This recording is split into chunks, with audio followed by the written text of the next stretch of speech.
In sports, we lead off with some heartening news. Jamaica's Olympians and sports legends came together for a special night of gratitude, reflection, and celebration, a heartfelt tribute to their dedication and the inspiring legacy that puts Jamaica on the world stage. Marlon Samuels has more in this report. The National Association of Jamaican Olympians hosted an inspiring evening to honor the hard work and achievements of Jamaica's sporting heroes. Part of the mandate of the National Association of Jamaican Olympians is to honor our Olympians through all phases of their life. And so we feel that this function is a good way not only to honor Olympians, but also to remind everyone of what some of our trailblazers have done in the past. From former Olympians to coaches and sports officials, they celebrated those who have helped build Jamaica's proud sports tradition.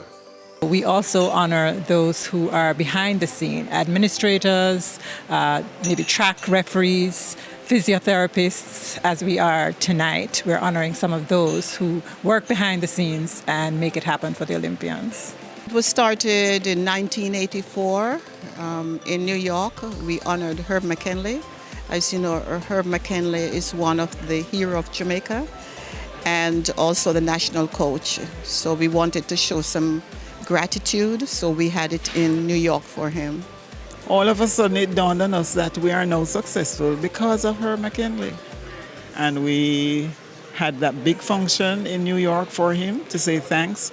And in 2016 we celebrated Neville Maiton, who was celebrating 50 years of an unbroken record in the 800 yards. They highlighted icons like Grace Jackson, David Weller with his Olympic cycling bronze, and Nigella Sanders, whose relentless drive has inspired us all.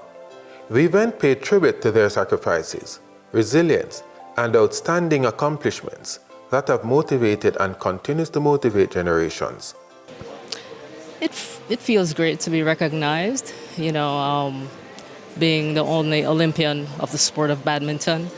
I didn't expect it, I realized that a lot of the other awardees are much older than I am, so to be recognized this quickly is great. I actually feel very honored to be here, be invited to be here, and I'm very impressed that there continues to be some kind of recognition of athletes from years ago. Not that, I'm necessarily always wanted to be acknowledged, but I think there are a lot of athletes who have done really well for Jamaica. And it is great to see somebody pay attention. It's not something that I expect. It's not something that you think about that would happen.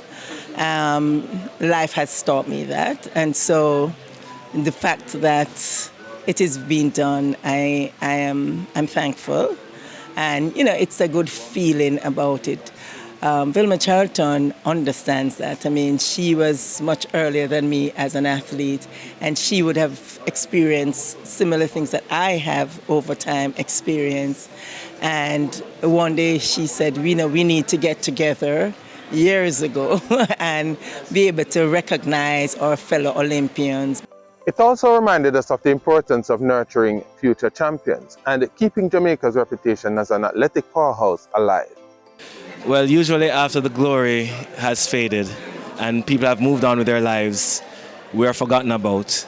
So it's a way for us to let our Olympians, the ones who represented us in the past, know that we still remember them and their work is still valuable to us. But for especially the administrators, we want to make sure that they get seen. They are usually the ones who work behind the scenes, who nobody ever hears their names, nobody ever sees the work that they do to make it possible for us to compete. And so we wanted to make sure that we offered some way of just saying thank you to the administrators, the coaches, and those who are around the sport. The legacy lives on, inspiring new heroes to reach even higher and achieve greatness. For the news on PBCJ, I am Marlon Samuels.